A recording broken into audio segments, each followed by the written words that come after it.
Last year, I packed up 6 cases of books and went to live alone in Scotland. I went in October to live in a wood in a house that was not built to withstand winter. The nearest person was 3 miles away, and the nearest town was 17.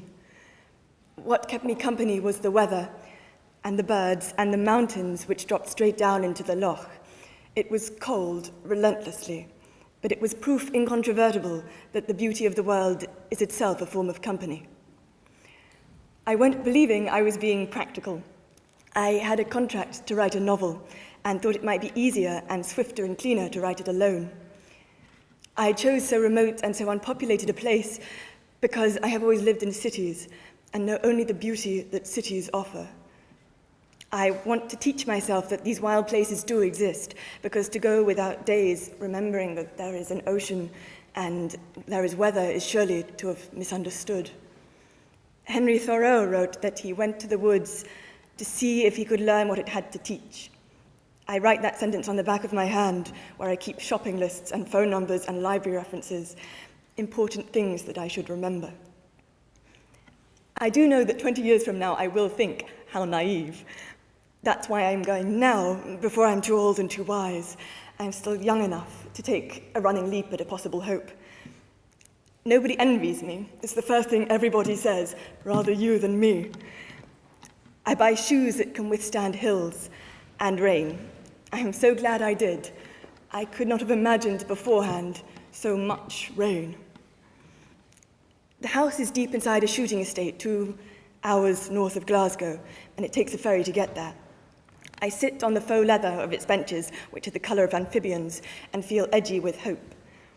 The ferry there is mountained round and rarely steady enough to stand a styrofoam cup of tea on a formica tabletop. The boat rocks, which seems right and fitting. It should not be possible to reach so unplacid a place with ease. The house itself is not beautiful, but it is surrounded by beauty. It is on the edge of the sea in a crook of the land, and there is no other habitation visible from the shore. Electricity comes from an oil generator, which is kept in an outhouse, and it makes a coughing, hacking reorganization of its inner workings about once a day, but is otherwise drowned by the sounds of the sea. Inside, the house is painted, over-optimistically, in warm colors, and spiderwebs hang like bunting from the ceilings. The grates have been scrubbed downstairs, but forgotten upstairs, and the fireplace smells, more than anything else I know, of time. So I went thinking that I would go for 6 months or 8 months or forever, but life isn't like it is in Wittgenstein, so this is the story, in fact, of how it ended.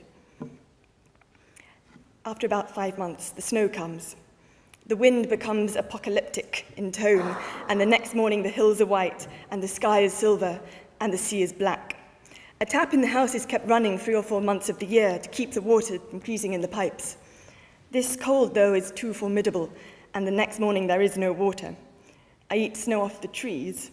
It is chewy at first bite and tastes a sharper version of tap water. And I set out the frying pan and the saucepan to collect the fresh fall. I boil snow on the stove and make snow tea. It tastes almost normal, a little thin, a little recycled. The widest of the open streams does not freeze over, and the stream tea tastes more rusty, more animal than the snow tea. Just before dark, I put on thick socks and point shoes and pirouette down the hill. I have some Prokofiev and some earphones. I dance until the snowfall begins again and my feet no longer feel like my own. Snow is not good for silk, and my point shoes are stained grey and ruined, but it is a thing I love doing, pas de chat in the snow, and its shoes seem fair exchange. When the wind picks up, I do not see the horizon again for 3 days.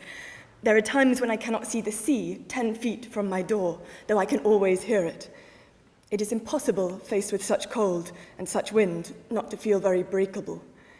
I camp in the kitchen, which has the most natural light, and finish writing my book as an alternative to sleep. During my final days there, the snow layers steadily and freezes over and falls again, and the layers are visible on the roof and windowsills, building up like millefeuilles. I have always wanted to cartwheel through that sort of crunchy, half-yielding snow, and it is for that reason that I am evacuated. Beware of overmuch acrobatics. That is my new rule of thumb. The cartwheeling is as I had thought it would be, disorientating and delicious, and the snow, which comes up past my elbows, covers the top of my head in a white kippah. But at the tipping point of one cartwheel or another, my phone slips out of my pocket. It has a signal only high up in the hills, but I carry from habit, and nothing, not even water, buries impenetrably as snow. I don't discover the loss until I am back home, inside the house, and while I search my pockets and bedroom and fridge, fruitlessly just in casing, the wind rises until it is too high for me to go back up the hill and search. The cords of alarm in my stomach are twanging. I have food and books, but no way of calling for help. The danger is not, in fact, great, but the uncalm weather blunts common sense, and I begin to understand why men believe in ghosts and premonitions. It is 2 days before the gamekeeper drives up in a truck. It is black and has wheels the height of a small child. With no phone, I cannot be allowed to stay. I am grubby from bathing out of a kettle, and my face is the grey-white of the snow. And to the gamekeeper, I do not look like Henry Thoreau.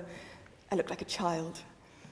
I am evacuated and sat down again at the ferry point, leaving behind the birds and the loch and the Scottish rain.